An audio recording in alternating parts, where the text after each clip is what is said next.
So the White House's new private sector vaccine mandate affects 80 million workers. The legal challenges are going to come, but they're probably a ways off, Stuart, because the rule has not even been written yet. And today, if you want to go anywhere inside in New York City, you got to show proof of vaccination. I'd love to know how that's going. We should have a report on that tomorrow. How's it going when you got to show proof? Got it. Yep. I want to bring in Dr. Marty Makary. Doctor, a different question for you. Does the vaccine mandate undermine your authority as a doctor? Because it seems like employers and the government are laying down the medical law, not you. Well, Stuart, it's certainly going to polarize a lot of people who are concerned about the overreach of government, and some people are going to simply not do it only because it's the government who is that is pushing this. Remember, Kamala Harris is the one who said she was going to potentially not do it only if one political party had encouraged it. So I do worry about the polarization around the vaccine. You know, oftentimes, Stuart, I think if no politician ever said anything about the vaccine, we'd probably be in a better place because people would just turn to their local doctors for guidance.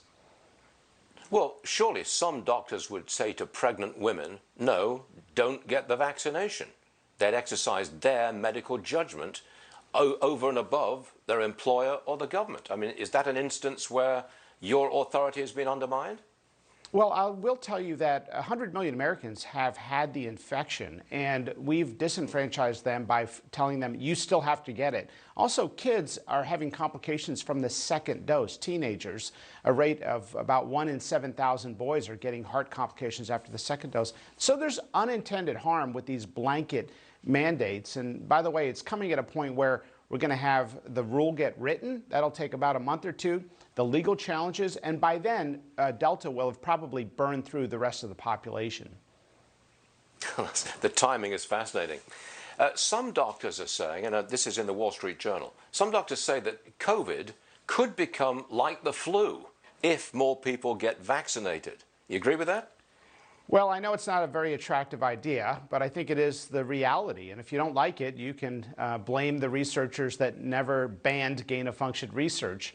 But the reality is we've had 4 coronaviruses for decades that have circulated year to year, and collectively those 4 coronaviruses comprise about 25% of the cases of the common cold each year.